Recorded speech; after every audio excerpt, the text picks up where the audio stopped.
it is me again, and as you can see, my pecan right-hand woman Candace has officially left Korea.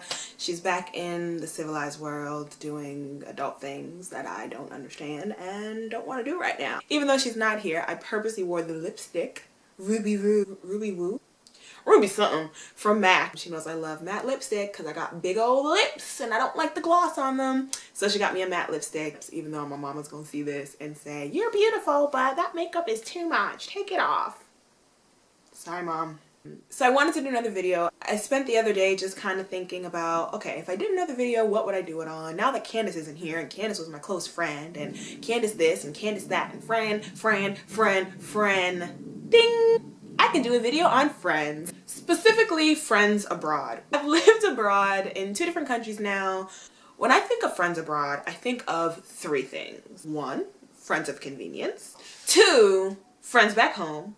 And 3, Facebook friends. When I first came to Korea, I saw a video that my friend Gabby did, who is actually gonna come visit me today.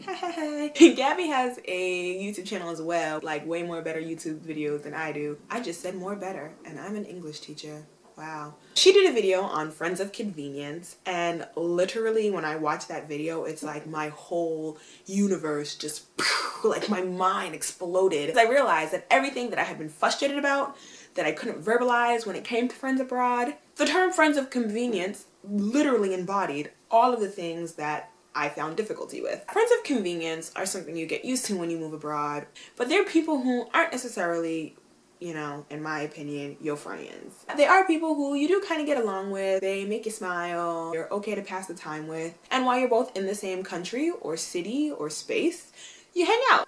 But that doesn't mean they're going to look out for you or think of you once they move on from that space in their life. And that's something that I struggle with.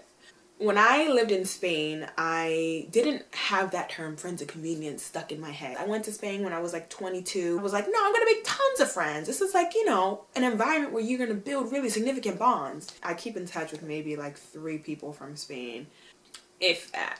Once, while I was in Spain, a girl I had known, I had let her crash with me. She's from a different city than I was in Spain.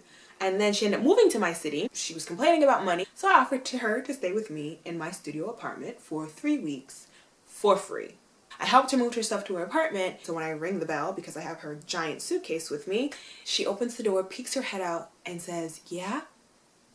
Yeah, girl, you know I'm here. What do you mean, yeah? I have your stuff." And I say, "Well, I guess I'll go now." She says, "Okay, talk to you later," and closes the door super quickly. And I literally never heard from the girl again. I didn't understand at that point why people were like that. My struggle with friends abroad is that I cannot do friends of convenience.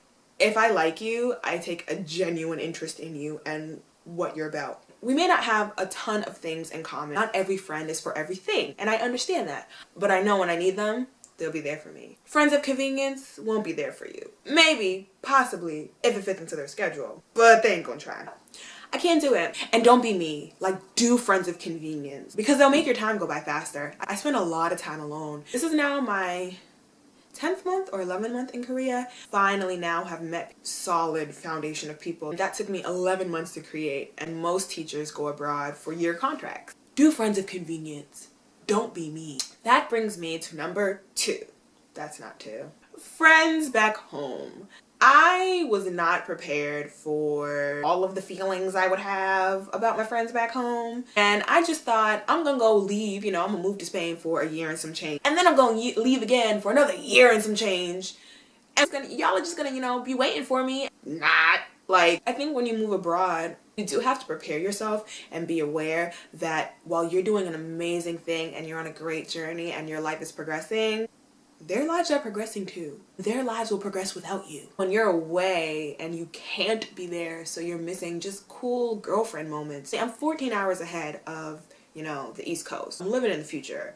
Most of my friends make a real effort to reach out to me, and vice versa. I'm always, you know, hitting them up and spamming them with stupid stuff. But it still is you being away and them living lives and having friends and doing amazing things that you are not included in. And that's difficult. The third one that I'm pretty sure happens just in life it happens a whole lot more abroad, and more so in Korea than in Spain. I am not really thirsty for Facebook friends. I find it really interesting in Korea. People love to connect on Facebook, but not to connect in person. Which for me, Facebook is a way to connect with people. It's also a place to lurk, which I do sometimes. But on Facebook, like, my personal life is there, my family. If I'm not your real friend, because you never talk to me, you never see me, and we've only met a handful of times, why do you need to be my Facebook friend? I don't know why Facebook weirds me, but I like consistently just like let requests chill in my Facebook inbox. And at one point I thought I was being a jerk. So I went in and I just like accepted all of the friends requests that I had. So one girl who I didn't know at the time, she was in my city, and so I wrote her. I was like, hey, how are you? And her response was, hi. How long have you been in Korea? And she answered, but it was like the number and like years YRX. Do you like it? It's good.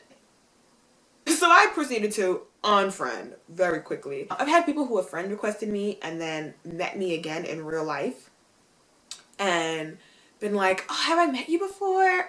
Girl, why did you request me? I don't know you from a can of paint. And it's like a thing here to like everyone that you've ever met in Korea, you should be Facebook friends with. I know that's Facebook and I know it's a thing, but it becomes like a super huge thing when you move abroad. It's really weird to me. What else can I say?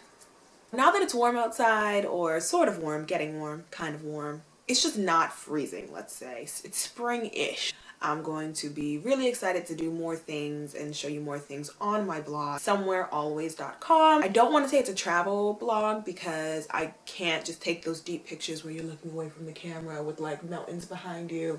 I just can't do that. Follow me on Twitter. I mean, sometimes I say some really sarcastic, funny things. And Instagram as well. There's things that I only post on Instagram. Sorry if my quality is bad. Someone told me that if my internet connection's slow, it makes like my YouTube video look janky.